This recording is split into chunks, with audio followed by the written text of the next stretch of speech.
कि एक दिन आएगा जब भारत में आपका संविधान होगा जिसमें आप राजा बनोगे। वो दिन आया। मैं आज कह के आपके बीच में जाता हूं, मैं इन्हीं महापुरुषों का खून हूं, वंशज हूं। आप भी उन्हीं महापुरुषों के खून है, वंशज है। कि अगर ऐसे जागे रहे तो वो दिन आएगा कि भारत के सत्ता पे 85 का कब्जा होगा, 15% यूरेशिया जाएगा। ये दिन जरूर आएगा कि 15% यूरेशिया जाएगा। यूरोप और एशिया जहां मिलता है उसको यूरेशिया कहते हैं। ये जरूर जाएगा। ये यहूदी अब देश में नहीं रहेगा। जाएगा, जागना होगा, परिवर्तन करना होगा और हमें समय देना होगा। हम दिन रात फसलों को उगाते हैं, आप तो खेती करते हैं। फसलों को उगाना अच्छी बात है, लेकिन फसलों को बचाना उससे अच्छी बात है। फसल उगाते हो, फसल नहीं बचाते हो। फसल सांड आता है, आवारा कुत्ते, आवारा पशु आते हैं, हमारे फसलों को खा जाते हैं। अगर नहीं बचाया फसल तो हमारे फसल भी खा लिए जाएंगे, हमारे अधिकार खा लिए जाएंगे। इसलिए संकल्प लेके जाना, आज कसम लेके जाना कि हमारे महापुरुषों ने 100 साल अपने बच्चों का जो शहादत की, अपनी जो शहादत थी, उस शहादत के कारण आज हमारे बच्चे कुछ खाना खाने लायक, कुछ कमाने धमाने लायक हो गए, कुछ पढ़ने लिखने लायक हो गए। उनके शहादत का परिणाम है। यूं ही मत, इंडिया गेट पे जो शहादत देने वाले हमारे भाई है, उन शहादत देने वाले भाइयों का शहादत बेकार मत होने देना। ये संकल्प लेके जाना। अगर ये शहादत भूल गए और भुलाने वाले लगे बुलाने में, इतिहास बदल रहे हैं, ताजमहल को राम महल बता रहे हैं, दिल्ली का लाल किला बेच रहे हैं। क्यों बेच रहे हैं? तेरे बाप ने बनाया था तो अपने बाप का बनाया हुआ बेच। तेरे बाप का बनाया हुआ बेचेगा? अरे किसी लड़के को भी नहीं हक है कि अपने बाप का बनाया हुआ बेच दे। ये तो तेरे बाप है ही नहीं, तो तू बेच क्यों रहा है? ये तो तेरे बाप का है ही नहीं भाई, ये तो बेच क्यों रहा है? इसलिए साथियों, बहुत ये जो हमारा दौर है बहुत ही खतरनाक परिस्थितियों से गुजर रहा है। ये जो आज आंदोलन पैदा हुई है, ये आंदोलन तभी सफल होगी साथियों जब अब हम घर घर से, हम लोग हिंसा में कोई विश्वास नहीं करते। हिंसा हमें खत्म कर देगी। हम लोग शांति में विश्वास करते हैं। हमारी मां बहनें अगर न बैठी होती शाहीन बाग पे तो देश में भूचाल नहीं आया होता। बहुत ही शांतिमय तरीके से बताओ, औरतें और बच्चे कौन सा हिंसा करेंगे? जरा बताओ, कौन सा झगड़ा करेंगे, कौन सा बवाल करेंगे? अरे तुम्हें शर्म नहीं आती कि देश का 2 साल का बच्चा उधर बैठा हुआ है, 2 साल का बच्चा उधर बैठा हुआ है। तेरे को शर्म नहीं आती? कितने बेशर्म लोगों के हाथ में सत्ता चली गई। साथियों, संविधान की जो ताकत बाबा साहब अम्बेडकर ने हमें दी, वो संविधान की अगर ताकत पैदा करना चाहते हो तो राजनीति में हिस्सा लेना पड़ेगा।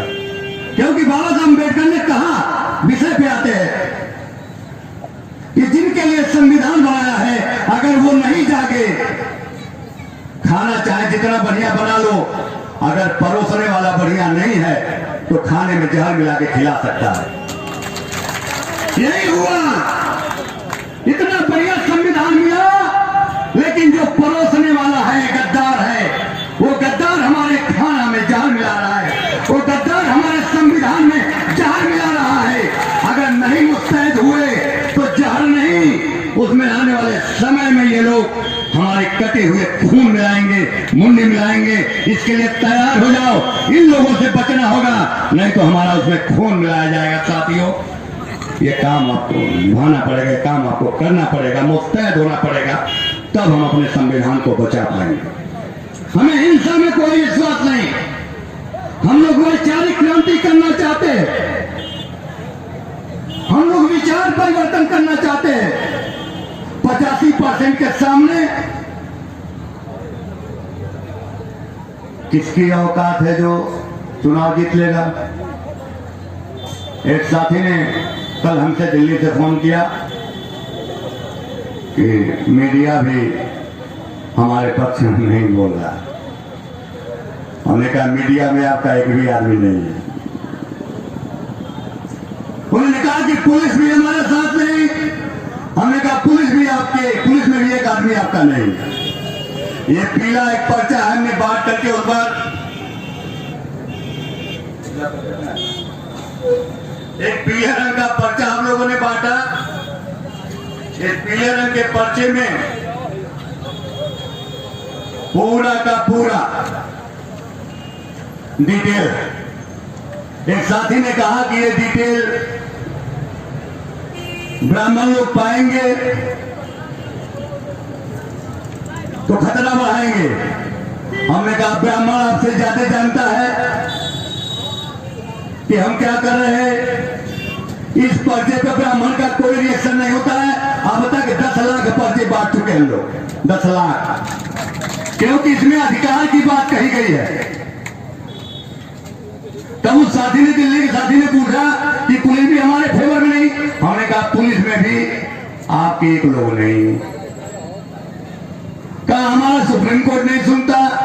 हमने कहा सुप्रीम कोर्ट में भी आपका एक आदमी नहीं। पूरा डिटेल इसमें, इसको जरूर जो हमारे मंच पे और भी जो साथी विद्वान साथी है, समझदार साथी, इसको जरूर पढ़ना।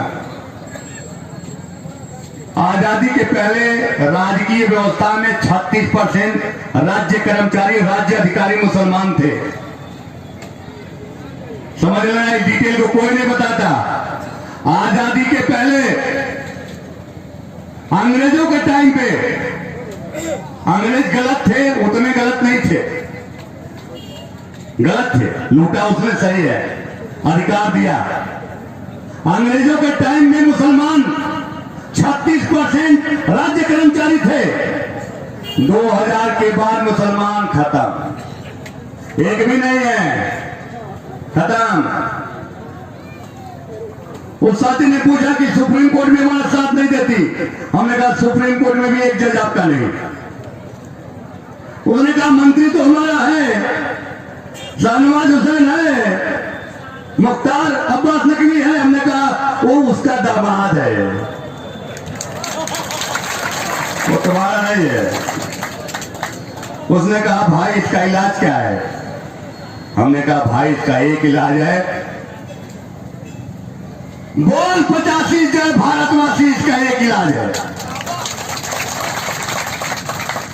भाई को समझ गया, अगर ओबीसी का आदमी समझ गया कि मुसलमान हमारा खून, हमारा सहोदर भाई है, लड़ाई खत्म हो जाएगी। मुसलमान समझ गया ST SC दलित और ओबीसी हमारा भाई है, लड़ाई खत्म।